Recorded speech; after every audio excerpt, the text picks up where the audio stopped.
Cuando Cristo llamó a San Mateo, esto causó un gran impacto. Impactó sobre todo a dos sectores de la población y de modo distinto. Los pecadores se llenaron de esperanza y los que se creían buenos se llenaron de reproches, se llenaron de juicios y de amargura. Yo creo que conviene ver las dos reacciones que aparecieron en estas dos áreas, en estos dos sectores de la población, porque posiblemente nosotros tenemos un poquito de ambos. Estoy hablando por mí. Veamos qué fue lo que sucedió. Mateo, también llamado Leví, era cobrador de impuestos. ¿Qué quiere decir eso? Quiere decir una persona que era detestada y con buenas razones por mucha gente. ¿Por qué era detestado? Porque eran detestados los publicanos o los cobradores de impuestos, ¿es lo mismo? Por dos motivos fundamentalmente. En primer lugar, porque solían ser gente cruel y egoísta. Gente que sabía que obtenía su dinero principalmente de oprimir a los pobres.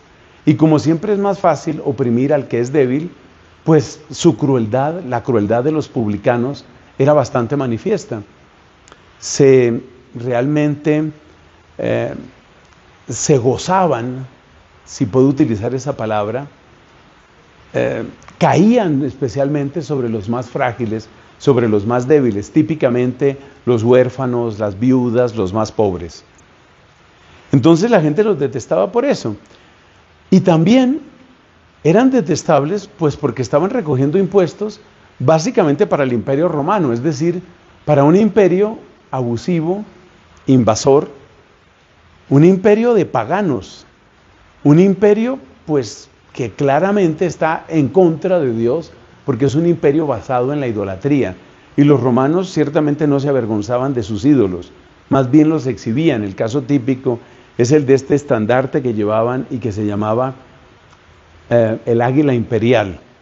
De tal manera que los publicanos eran detestados, eso no cabe la menor duda. Eran gente que recibía bastante rechazo y que recibía bastante reprobación. Eso está perfectamente claro. Aquí viene un punto importante.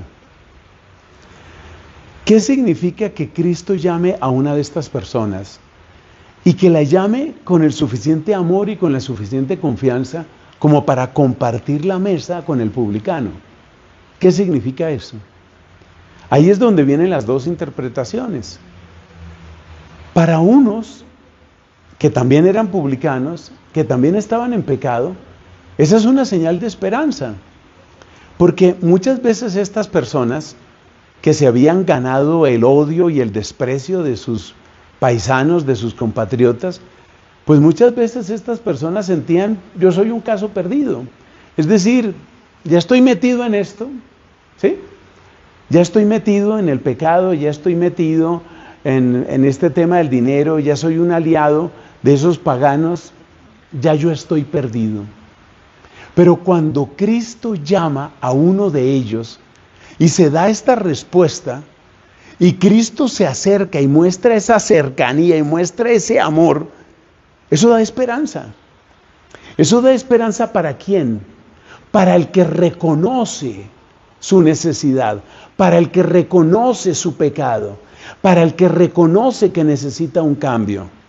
Esa es la condición para encontrar lo que Cristo tiene para darnos. Porque Cristo tiene mucho para darnos, mucho. Pero eso que Cristo tiene para darnos, solo lo recibiremos con una condición, con la condición de que reconozcamos nuestra necesidad. Decía San Agustín, mi peor pecado era que no me creía pecador. Y ese pecado terrible, San Agustín, yo creo que muchos lo hemos cometido. Y uno lo comete, por ejemplo, cuando uno dice, no, yo no le hago mal a nadie, yo vivo bien, yo no me meto con nadie, yo no soy un secuestrador, yo no soy un sicario, es decir, yo soy una persona buena.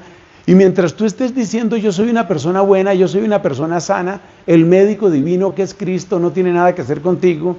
Mientras tú te consideres sano, mientras tú no reconozcas tu necesidad, entonces no tiene Cristo manera de hacerte el bien que Él quisiera hacer. Él quiere hacerte un bien. Él quiere transformar tu vida. Él quiere bendecir tu vida. Pero para que el bien que trae Cristo llegue a ti, se necesita, es indispensable, indispensable, que tú reconozcas tu necesidad. Y ese es el criterio.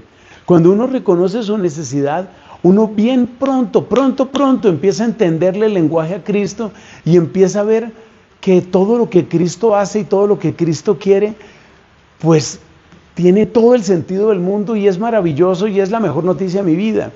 Cuando uno no reconoce lo suyo, inmediatamente Cristo se convierte como en una especie de amenaza, porque Cristo parece que va simplemente a revolcar el orden social. Cristo parece que únicamente va a impedirme que yo disfrute mi supuesta libertad, que muchas veces es simplemente libertinaje. Por eso la gran enseñanza que creo que debemos tomar de este evangelio es: aprende a reconocer tu pecado y tu necesidad, y encontrarás a Cristo, y con Cristo el evangelio, y con el evangelio tu verdadera realización y tu verdadera felicidad. Si no has hecho la prueba, hazla, me lo agradecerás.